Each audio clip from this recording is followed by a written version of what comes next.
ꯅꯥꯀꯜ ꯑꯃꯔꯣꯝꯗ ꯄꯥꯎꯒꯤ ꯃꯤꯐꯝ ꯑꯗꯨꯗ ꯁꯔꯨꯛ ꯌꯥꯈꯤꯕ ꯖꯦ.ꯑꯦꯐ.ꯗꯤꯒꯤ ꯑꯣꯔꯒꯅꯥꯏꯖꯦꯁꯟ ꯁꯦꯀ꯭ꯔꯦꯇꯔꯤ ꯂꯣꯡꯖꯝ ꯔꯇꯟ ꯀꯨꯃꯥꯔꯅ ꯐꯣꯡꯗꯣꯛꯈꯤꯕꯗ ꯆꯤꯐ ꯃꯤꯅꯤꯁꯇꯔꯅ ꯍꯥꯏꯈꯤꯕ ꯋꯥꯐꯝ ꯑꯗꯨ ꯃꯍꯥꯛꯀꯤ ꯑꯦꯗꯚꯥꯏꯖꯔꯒꯤ ꯄꯥꯎꯇꯥꯛꯅ ꯍꯥꯏꯈꯤꯕꯔꯥ ꯅꯠꯇ꯭ꯔꯒ ꯃꯍꯥꯛꯀꯤ ꯋꯥꯈꯜꯂꯣꯟꯗ ꯍꯥꯏꯈꯤꯕꯔꯥ ꯍꯥꯏꯕꯁꯤ ꯐꯥꯎꯕ ꯆꯃꯝꯅꯕ ꯐꯥꯎꯏ꯫ ꯆꯤꯐ ꯃꯤꯅꯤꯁꯇꯔꯒꯤ ꯋꯥꯐꯝ ꯑꯗꯨꯅ ꯃꯤꯌꯥꯝꯕꯨ ꯂꯥꯟꯅ ꯂꯝꯖꯤꯡꯕ ꯌꯥꯕ ꯋꯥꯐꯝꯅꯤ ꯍꯥꯏꯅ ꯂꯧꯏ꯫ 1951ꯗ ꯕꯦꯁ ꯌꯔ ꯑꯣꯏꯕ ꯑꯃꯗꯤ ꯔꯦꯀꯣꯔꯗ ꯑꯗꯨ ꯌꯦꯡꯂꯒ NRC ꯑꯁꯤ ꯑꯞꯗꯦꯠ ꯇꯧꯁꯤ ꯍꯥꯏꯕꯅꯤ꯫ ꯆꯤꯐ ꯃꯤꯅꯤꯁꯇꯔꯒꯤ ꯋꯥꯐꯝꯅ ꯖꯦ.ꯑꯦꯐ.ꯗꯤꯒꯤ ꯆꯪꯁꯤꯜꯂꯤꯕ ꯈꯣꯡꯖꯪ ꯑꯁꯤ ꯃꯤꯌꯥꯝꯅ ꯆꯃꯝꯅꯍꯜꯂꯦ ꯍꯥꯏꯅ ꯃꯍꯥꯛꯅ ꯐꯣꯡꯗꯣꯛꯈꯤ꯫ Honorable Chief Minister na nahan haigibadu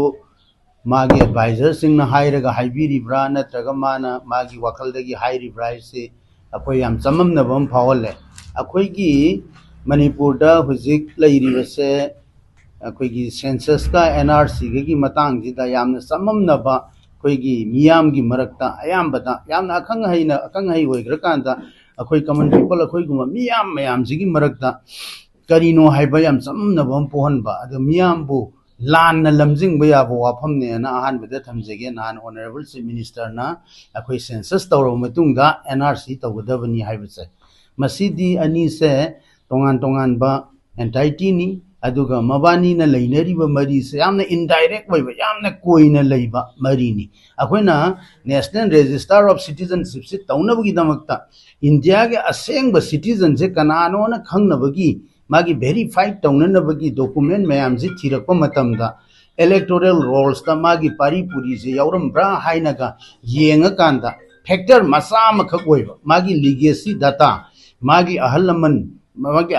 gi ahalaman singse sahi kayadagi India da leiramme moigi legal oiba document kai leire si yengakpada yamna koina na mari leinaba pot amkhang aduga aikhoi just and fair delimitation na hairiba NRC Tawiu Hairisi D Mamangaida Laigraba NRC Havidi 1951 da record Tawdna Lairaba India ki citizen Nena Laigraba Raida Laiba Manipur ki state Laiba India ki citizen Nena record Tawgrabazing do Madugi record to the Yumpham Moire Hairakanda Manipur ki Asengba citizen Jingja India ki Asengba citizen Jingja Huzik Hogda Kaya Lairige Haibado Masak Hangdok Naba 1951 da base year oiraga akoi NRC se update tausi haibaneba khoigi 2027 gi missing thira kanda akoi asengba Indian na kanano sengdaba na kanano khandok si haibana teba akoi na tawriba demand se miyam da samam na haleb honorable chief minister gi wafam dana khoi na tawriba demand di akoi 1951 da base year oire haira kanda Madudagi magi legacy datadu yengdhare hairakanda ngasi Manipur da leiriba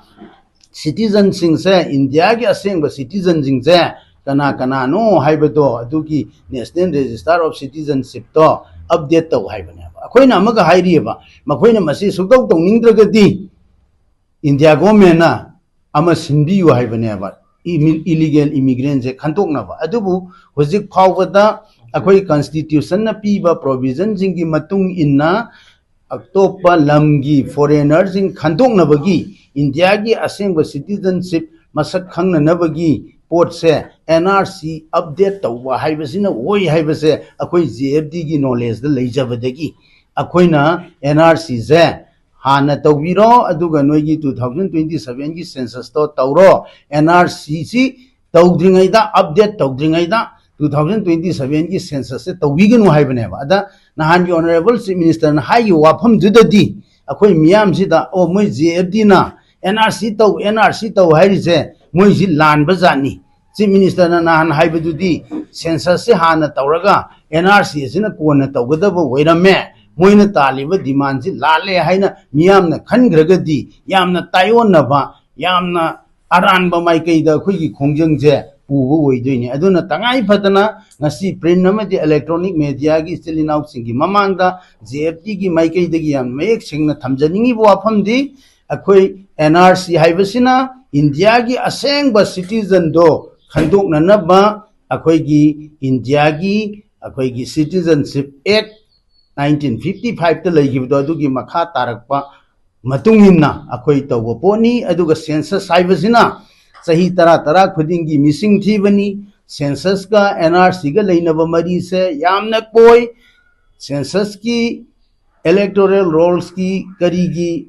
oiba data masa ama khakna NRC taurakpada si masa ama khak point masa ama khak oibagi wani aduga NRC gi damaktadi legacy data mayam yengadoribani asengba citizen khangadoribani aduna akhoi gi leipak miyam da JFD gi maikei dagi thamjaning bo wafam di akhoi gi di base year se 1951 da woiraga akhoi gi Manipur da leiriba India gi asengba citizen sing Manipur gi asengba Manipuri sing yellomi sing mitop miyan cha yaudaba se mayek sengna update tawraga NRC se update tawraga register da NRC gi register da sallaga thamji haibane aduna 2027 gi India pumba da tawni hairiba census ase Manipur gi hojik loiriba phibam ne phibam jina su census tu phajana mai pangna tawba yaroi daba aduga thoiba thokdo wathok mayam ase miram dagi lakwa mitop miyan cha singna thon ba oibanina mitop si khanto oba matung da haibadi NRC se update tawro matung da census taw adu natragadi census tawba yaroi akhoi gi India government na Manipur government na mayek sengna khangbi gadabu wafam amana illegal immigrants sing sena Manipur da laaga makhoina akhoi gi misam miyam da otna naidana terrorist ki thabak mayam chatharakanda tawreiba thabak se Manipur gi citizen khakta da Manipur gi yellow mi khakta da piba threat nate mase nation jigi national security da piba achawa threat ne je khanbi rakanda hairiba India government amadi Manipur government ani magna Manipur gi di 2027 gi tawne hena thorang tawreiba house listing handa ki sahi dagi tawrane na hairiba census se defer tawre hairakanda mitop singji khantoe hairakanda Manipur gi tangdu leita da phibam ase tangdu leita ba phibam da laaba matamda census se tawba aduga hojikna NRC se update tawba haiba khoi gi JFD gi demand ne aduna hairiba JFD gi demand se hiram mamata da Manipur government na miyam da samam na hanbiganu India government na miyam da samam na hanbiganu aduga akhoi gi miyam na su akhoi gi asengba right fangnabagi damakta akhoi gi achumba cause gi damakta yamna thauna phana NRC update tawdriba makhai census tawba yaroi haiba khongpham se chepna lepminasi haina JFD gi maikei de appeal tawse